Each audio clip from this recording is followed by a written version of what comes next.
Bueno, cuando llegaron mis padres a Patagones de vuelta, porque estaban viviendo en San Antonio, yo tenía más o menos 2 años, y en aquel momento hacía poco que habían abierto los jardines de infante, entonces creo que pasaban las maestras por la calle, por las casas, cuando comenzaba el ciclo escolar o antes, invitando a los papás que fueran los chicos a la escuela. Así que empecé a ir al jardín. Me acuerdo que me llevó a mi tío más chico en bicicleta, porque mi papá trabajaba y no podía. Y yo lloraba, agarrada a un balcón que había en el jardín, desesperada porque se iba y me dejaba. Después lloraba de la misma manera cuando llovía o hacía mucho frío y no me llevaban. Yo firme con la escuela laica y pública, me vine a Viedma porque las confesionales estaban en Patagones y las públicas estaban en Viedma. Así que me vine a la escuela normal mixta a hacer magisterio. Cuando estaban terminando el segundo año, a mi mamá se le ocurrió que era mucho trastorno que viniera a Viedma.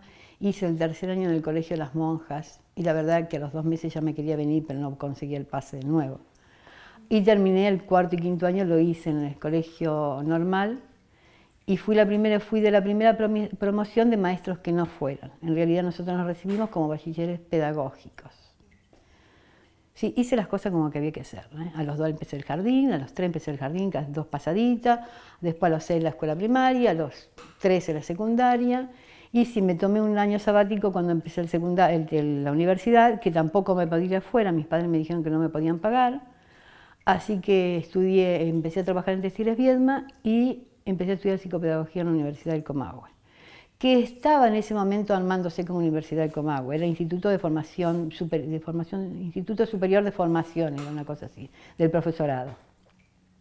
Bueno, las salidas eran pocas, por ahí los sábados ir a algún lado, pero era más de juntarme con mis amigas, no, en la época del verano, no tanto venir al río, pero sí estar cerca, o ir al mar con mi familia, pero eso era. No era mucho del boliche, no tomaba, no bailaba, no hablaba, así que aprendí a fumar, me costó muchísimo aprender a fumar, pero algo tenía que hacer socialmente aceptable, así que aprendí a fumar en un momento determinado, me costó horrores, descompostura y creo que mucho tiempo, bueno, hasta que aprendí a fumar, y fumé durante 10 años.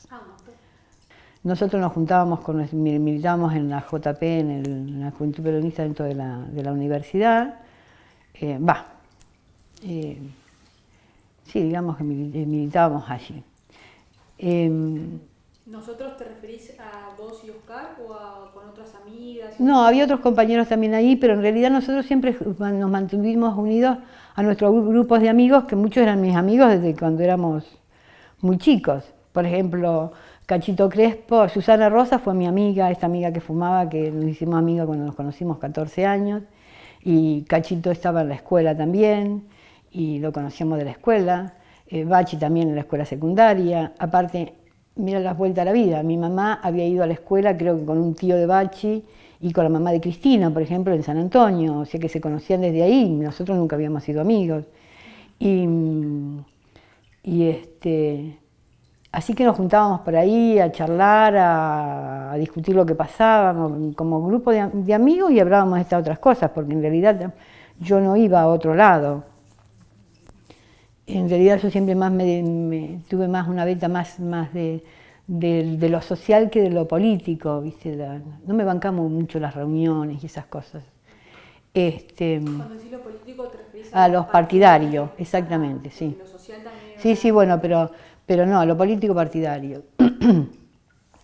Y bueno, creo que nos habíamos vuelto a encontrar después que Bachi había vuelto y Susana también estaba volviendo, había vuelto y estábamos acá y nos juntábamos con otros amigos. Y bueno, esa era nuestra militancia, y por ahí estaban los actos. Y por ejemplo, en algún momento cuando estaba en Textiles Viedma, que la situación en la fábrica era bastante crucial económicamente para la gente que estaba trabajando allí, la gente del colegio de contadores públicos, creo que era, que no sé, de ciencias económicas, creo que se llama el colegio, trajeron a Mercedes Sosa.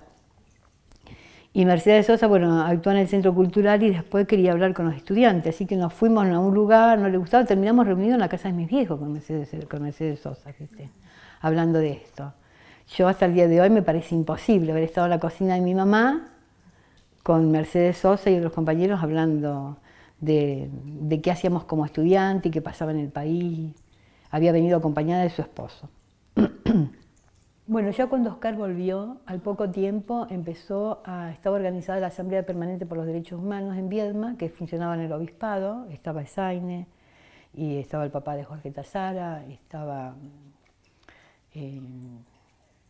había otra gente de acá, que no me acuerdo los nombres, creo que estaba Serrano, no sé si estaba Ariscuren, bueno, no me acuerdo quiénes estaban todos en su totalidad. Él empieza a militar en la Asamblea y en realidad yo también milité bastante en la Asamblea por los Derechos Humanos.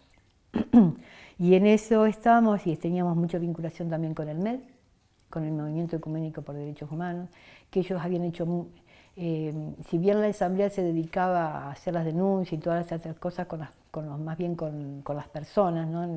El MED se dedicaba más a todo lo que era en aquel momento el aspecto de la educación por los derechos humanos.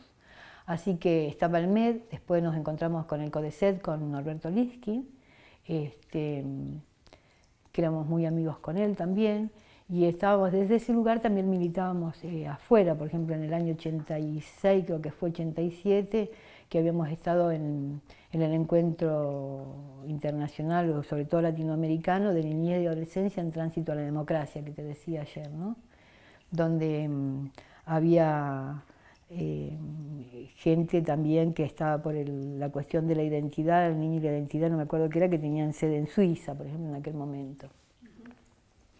Así que ahí también nos vinculábamos con gente muy interesante y sus trabajos en América Latina, sobre todo chilenos, muchos, algunos paraguayos, bolivianos, mexicanos, pero ecuatorianos. Siempre me acuerdo de Elizabeth Odio, con ese apellido, era la ministra de Justicia y Educación de Costa Rica. Y ahí también conocí a las madres. En ese momento tenía a la persona que conocí, que más, si bien conocía a Antonia Antocolet, que estaba junto con la hija en el MED, militaban en el MED también, y en Madre, Antonia, a Norita Cortiñas, ¿no? Norita era un cohete, si es un cohete ahora, imagínense en 40 años atrás, ¿no? Lo que era.